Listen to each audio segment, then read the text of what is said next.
As the professional body for the tech industries, BCS, the Chartered Institute for IT, has formally adopted the drive for net zero and the promotion of green IT as one of our 4 main campaign priorities. The push for net zero is urgent and action needs to happen now.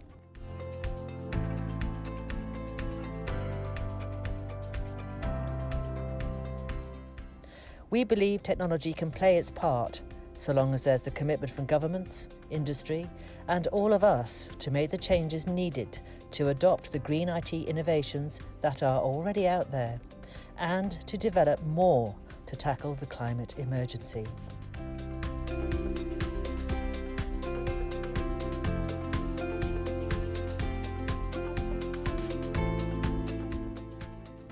As part of our commitment to green IT, we went to COP26, the Climate Change Summit in Glasgow.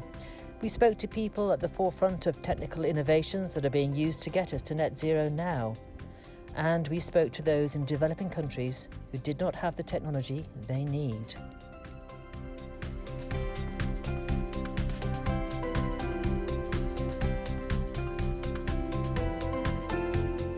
The UK government says it supports the drive for 2 million green jobs by 2030, and it is young people who will make up that workforce.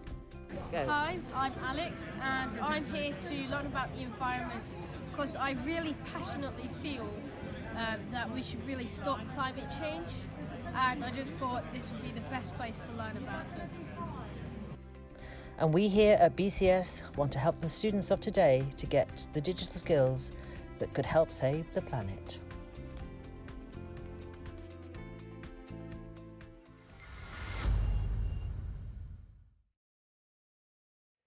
Great stuff. So joining me this morning, we've got Alex Bardell, John Booth, Patricia Barlow and Femi Owalade Coombs. Apologies if I pronounced that wrong. First, though, we're going to go to Alex Bardell, who is part of BCS's Green IT Specialist Group. Alex, how are you doing?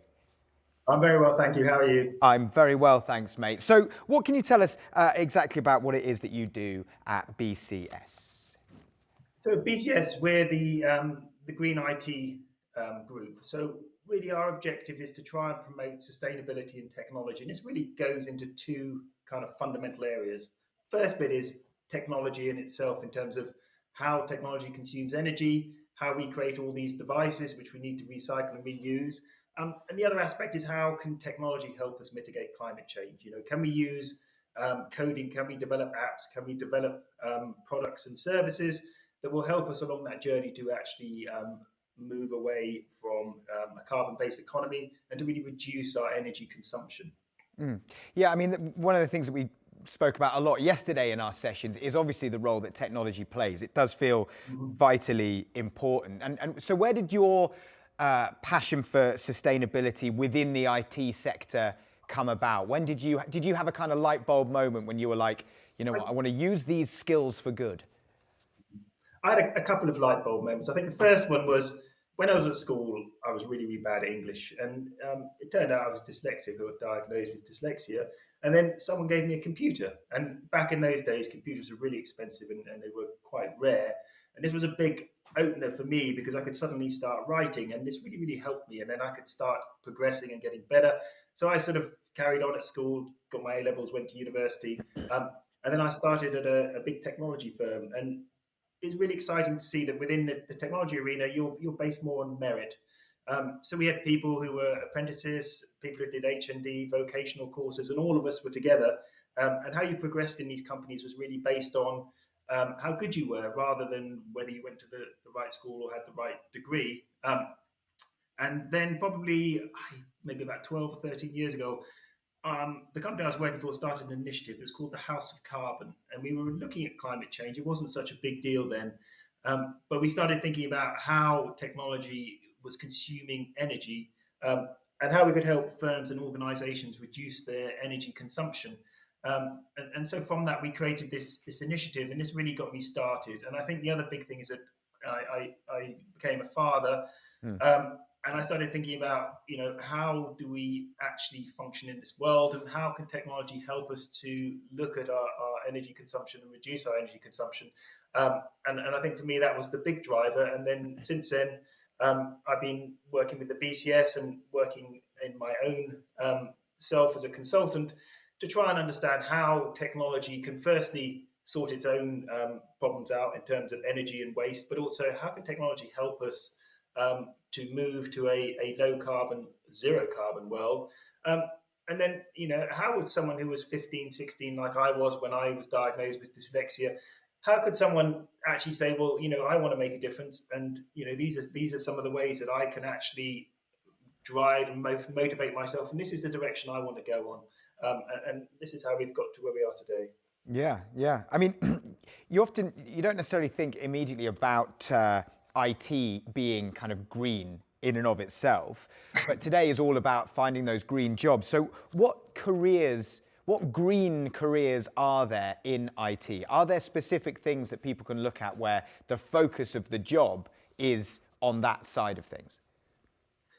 I think it's really quite open right now, because it's a relatively new capability. It hasn't been defined. It's not like other careers where you clearly understand what the roles are. We're still finding our way.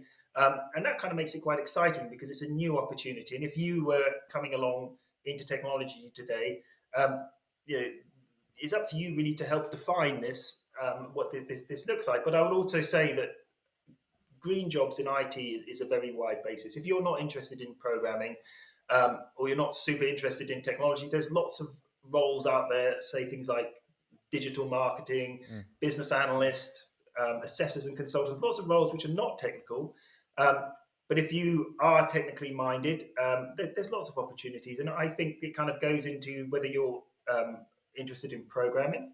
And the people on this call are probably the first generation of people who are 100% truly digital literate.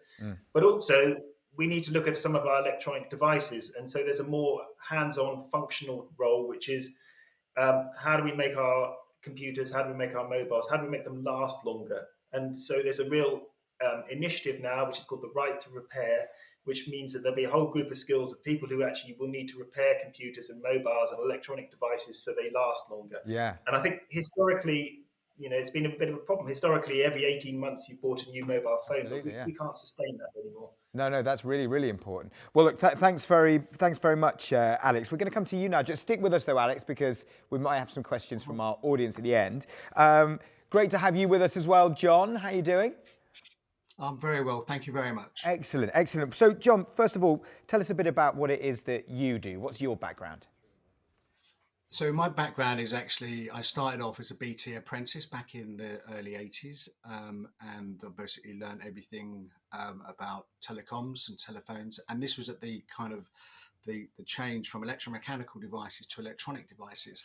So it was a very exciting time. And as apprentices, we were given first dibs on what was going on, because obviously we were the guys that would be implementing and maintaining and repairing these systems moving forward. Even more so than some of the more established technicians. I then left them probably after about 8 or 9 years to become a project manager at a structured cabling firm. I've done some interesting projects globally. I've worked on steelworks, commercial offices. I've done some work with the British government and the embassies. But so my background is basically started from being a BT apprentice back in the day. Fantastic. And when it comes to BCS and the work you do with them, it's part of your. I mean, what are the types of green technologies that BCS are kind of encouraging the use of at the moment? Well, before we start on that, I'd just like to say how I got into being a green IT consultant. I've been a green IT consultant for 12 years. So basically, I went down to the Eden project in Cornwall. And I'd spent the day walking around the tropical biome and the semi-arid biome, the whole complex there, and you had to go out through a shop, and in the shop there was one of these. I don't know if you can see it very well. Yeah. This is a recycled computer board, and I remember thinking to myself, that's a terrible way for a computer to end its life, just being a mouse mat or a dinner plate placemat, and that triggered me to go into further education. So I actually then undertook an Open University degree in technology, and then started the business up in green IT. And we basically cover all of the elements that Alex was describing earlier. So we look at how an organization is using IT, whether they can optimize their management and control processes. We look at the devices, we look at the network element, and then finally we look at the data center. And I would say that we're probably more focused on the data center. So I've actually managed to get myself in quite a unique position where I've got connections globally, and we design and develop the standards. Coming back onto your original question, so the BCS has a kind of 10-point plan where we kind of promote the use of more environmentally friendly devices. But initially it's all about finding out where you are now and where you want to be, and then mapping a path to get in there. Very similar to a career path, I suppose. But we look at things like the amount of components that are used in devices, which has increased very rapidly from 6 in the 90s to probably over half the periodic table now. We look at the ways that they extract the raw earths and rare earths and materials, the transport and the process. I mean, did you realize that a mobile phone's components, all of the bits that go inside a mobile phone, will travel over 1 million miles before they even get to the shop? And that's just through the different components being made in one place, packaged up, taken somewhere else, and then packaged up again, and then finally assembled and then put out for trade. So our role is really to kind of highlight those practices and to smooth out the supply chain.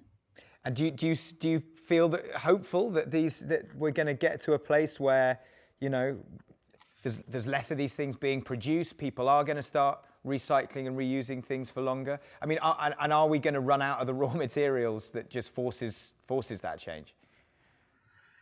Yeah, and that's a really great question. I think it's inevitable that we're going to have to do this. Net zero and our climate goals we have to start looking at this.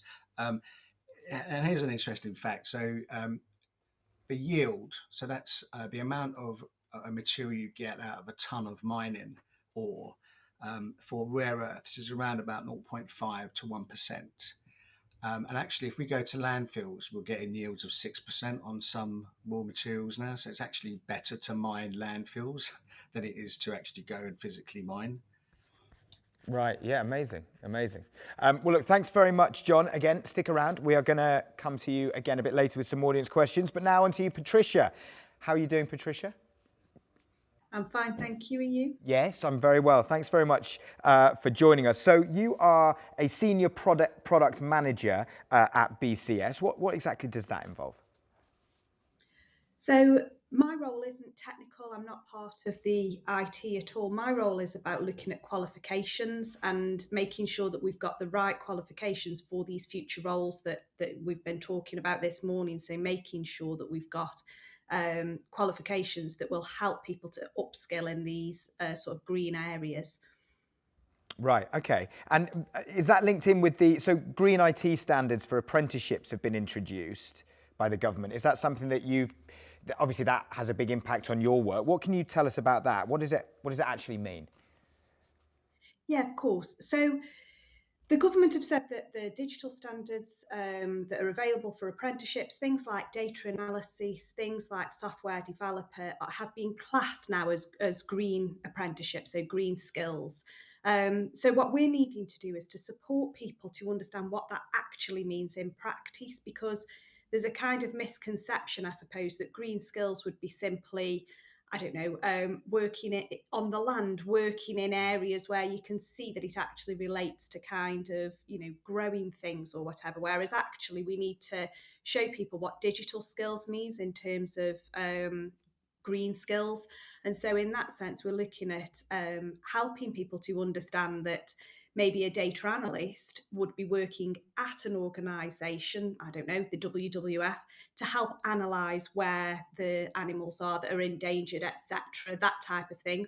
Or it could be that they work as a data analyst at a retail organisation and they use their data skills to show where the waste is for that particular organisation, where they're buying too much. And actually there's a lot that then has to go into the bin. And actually, if we can reduce that in itself is helpful to the environment. So these green skills, these green jobs from an IT perspective are not just about the kind of doing. It's also about how it supports those that are trying to reduce their emissions. Yeah.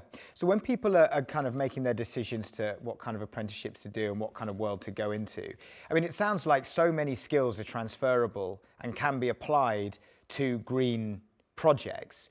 Which way round should people think of it? Should people be thinking, I want to work in green, what's the best thing for me to do? Or should people just be thinking, I want to develop some skills and I can apply them to green technology later? Does that make sense? It does make sense, and it's a difficult one. What I would be saying as kind of careers advice for anybody is think about the skills that you've got. Think about what you're good at. So if you are, quite logical and analytical, then a data analyst is a great role. If you've then a passion for reducing emissions, climate change, all that sort of stuff, how can those skills apply in those types of apply to help and support reduce emissions? If you are kind of creative and really great at sort of wordsmith, telling a story, maybe that digital marketer type role. And again, it could be using your marketing skills to do things digitally, reducing paper, reducing collateral in that way, or it could be working how your story, how your marketing is told, that works for an organisation that's reducing climate change so that people buy the products that have less waste or have less emissions. So it's about thinking about the skills that you've got and how you can apply those to those different industries. And where can people watching at home go to kind of find out more about green IT standards and about the kind of apprenticeships that are available? Yeah, of course. So on our website, bcs.org, there is a list of apprenticeship standards. And on those apprenticeship standards, they're all, anything that's digital has been classed as green. Take a look at them. There's obviously a chat function on the website. So if you've got any questions, you can ask them through to our teams and they'll be able to support.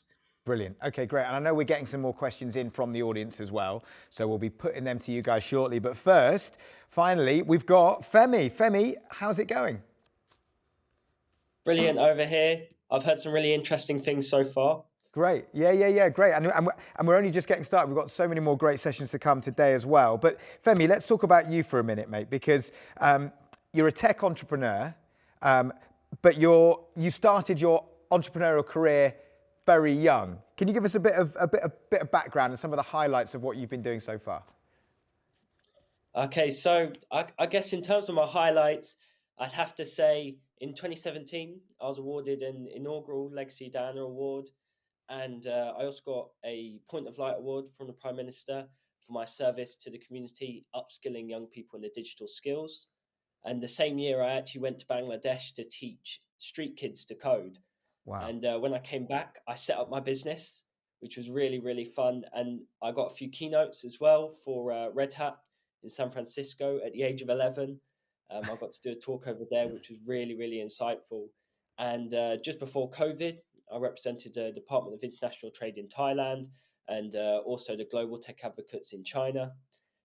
And also this year, I got a New Year's honour from the open source community. It's not quite the Queen's New Year's honours, but I went to the House of Commons in June. Great. Yeah. It's better. Open source community, better than the Queen anyway. So what exactly, I mean, how did you get into coding and tell me a bit about your business as well. I'm interested to know exactly what it does. Okay, so my business is Hackfemo, and I do keynote talks, and I also develop and deliver sort of events for corporate companies, but also public organisations. And I guess now I do a lot of keynote talks around young British tech talent, diversity and inclusion, open source. But also my focus is leaning towards sustainability and technology. So I talked at COP26 about a citizen science project that I've been developing and exploring sort of the environment using air quality sensors. Right. And I've developed an environmental hack that I hope to take to other cities around the world. Can you give us any more detail on that? Sounds amazing. Yes, so I've been working with carbon dioxide sensors. I've actually been working with CO2 sensors, which is slightly different and detect CO2 in a slightly different way. And it's been really interesting because the way that I've run it has been really open. It's been really experimental. So I went and ran my my citizen science project for 2 days at the Tate. And there are a lot of questions that people had, and it was actually really interesting to be able to explore it together, because these are questions that people often have around sort of the validity of data, what these data points are actually saying, what these environmental statistics are, and we were able to explore them in a really open way. Amazing. And are you feeling hopeful for the future? I mean, you know, one of the things that I've been learning from yesterday as well and from today is how many people are working so hard on the issue of climate change and how so many skills can kind of feed into it. You know, it's your generation, you know, that is going to inherit the mess that my generation or maybe the generation before has made. But are you feeling hopeful and positive about everything? Definitely. I think obviously there are a lot of problems, and you know, there's lots of things to solve, but that also means there's a lot of chances for disruption and a lot of opportunities also coming up. So I know in a lot of industries there's now this transition away from sort of the heavy fuels to looking at sort of using electricity power instead, and that brings up so many different job opportunities. And it is going to also create a massive skill shortage, which can be taken advantage of. And I guess just the importance of tech is now really being reiterated. That skill shortage is again, that's one of the inspirations for this whole event, is showing people all of these opportunities and how important it is that young people out there fill those vacancies. Final thing, I did read that you wrote some code which was used on the International Space Station. How the heck does that work? Well, we actually, back in 2015, sorry, I set up the South London Raspberry Jam, which was around running sort of accessible community coding events and getting young people into tech. And once we established our events and we ran them a few times, we realized that the same young people were really enthusiastic and going to every single one. And so we set up a Young Pioneers group. And one of the very first competitions that we entered was called the AstroPi competition with the European Space Agency in 2016. It was all about sensors, coding in Python, data collection. And one of the challenges was to find a way to detect when astronauts were in the Columbus module of the International Space Station, which is where they do their research. And it was actually a really good challenge, as we had to apply our knowledge of Python to a real world situation. There was actually also as well a second side to it where you had to design your own experiment, and we developed Python code together to measure and store the frequency readings from the space station and try and turn it into sort of a musical score of what space sounded like. Wow. It's really, really awesome. That's super cool. That's amazing. Thanks so much for talking to us, Femi. We've now got some questions from our audience. I've got a question first I do have a question. I've got a question first for Alex. This is from Saeed. Saeed wants to do an IT apprenticeship, but doesn't know what to do when they're older. So can they use the same skills that they learn in their IT apprenticeship to then move into other things? They're saying it's very difficult to choose. Absolutely. So I started off in technology. I went to project program management, architecture. I mean, I've done all sorts of roles. So absolutely. And also the thing about technology, it's evolution, not revolution. So Right. A lot of the skills that are being used today in green IT, sustainability and digital, these skills have been around for a long time. So if you get a good grounding and do an apprenticeship in technology or coding, these are skills that you can use. And then gradually, as you develop your career, you maybe decide you don't want to be technical anymore. You want to be in marketing, you want to be in business, you want to be in project program management. That's fine. I mean, it's good to have a nice basis. You understand how technology works. And if that's not for you, well, then you can grow and move your career as and when you choose. Yeah, and I guess Femi's a good example, you know, coding as a background, but moved to become an entrepreneur in other related areas. Brilliant. Question for John from Ashley. What should I look for where should I look for apprenticeship opportunities in IT? As Claire said earlier, I think the best place to go is to go onto the BCS website and look at the apprenticeship T-levels and stuff like that, but also locally. So one thing I was going to say is if you live in the Slough area, there is a universal technical college that is currently, or just this year, started a data center systems management program for 14 to 18-year-olds. So that might be a good place to start if you're in this area. If you're in the Birmingham area, actually there's a hot house, a digital skills hot house. There's obviously the BCU, Birmingham City. I live in the Birmingham area, so this is why it's a little bit focused on Birmingham. But there's a Birmingham City University course that I teach, which is the Data Center Systems Management. BT are looking for apprentices at the moment, and you'll find that there's quite a lot of the data center supply chain. So these are the companies that are providing their products and services into data centers. They're always looking for apprentices, and it would be, unfortunately, there was a big event last week, Data Center World at London Excel, which I took some of my students to. But if they'd have gone there, they'd have seen that there are plenty of companies that are looking for skills and green apprentices all around. Lots of opportunities out there. Okay, it's really good to know. Lots of opportunities. Yeah. Question for you, Femi. Any advice on how I can actually start coding? That's a really interesting one, actually. I'd say, well, personally, I started coding through gaming. So I found out that I could use Python to manipulate Minecraft, and that really hooked me. But I'd say go out and explore the courses on the government's free digital skills toolkit. It's actually really amazing, and it's across a massive variety of different sort of coding skills, so you can pick and choose the ones you're interested in. And they're mainly online courses that you can do independently. You can also do a bit of coding with code.org, and bear in mind that you should never have to pay for these coding courses. There's so many of them available online. I'd say as well, check on social media, Twitter, Instagram, see if there's any local events going on around coding. As well, if you're female and you look for sort of girls or women in tech events, you can generally find some really awesome events to attend. Great, brilliant. And no COVID now, so we can actually go to events in the flesh. Let's make the most of it. Follow-up question for you, Femi. If I get into coding, can I work from other countries? I'm assuming by its very nature, it's pretty much online focused. Yeah, absolutely. So one of the great things with coding is that you can use these open source and online platforms, such as there's one called GitHub, which is really great for working with other developers from across the world. And actually, last year, I just set up the Tech London Advocates Young Entrepreneurs Working Group, and we've started with a worldwide focus. So we're looking at sort of the ASEAN region, which is Southeastern Asia, China, Africa, and the UK. It's all about being interconnected and really enriching the perspective that you have within your community. Fantastic. Well, look, thank you so much to all of you guys for coming and talking to us. It's been absolutely brilliant to have you here. Really insightful, properly inspiring, and hopefully people got a lot out of it. So thank you again. Cheers, guys. Thank you. Bye-bye. Thank you.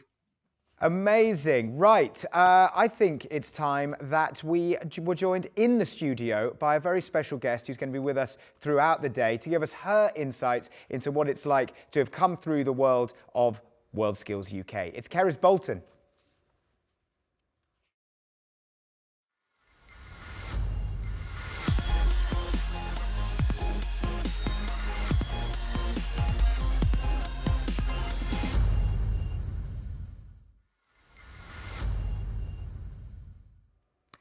Hi, Keris, how you doing? I'm not bad, yourself? Good, you came back for day two. I have, I'm excited. I didn't scare you off completely. No, not yet. No, okay, fine. Well, there's a long way to go.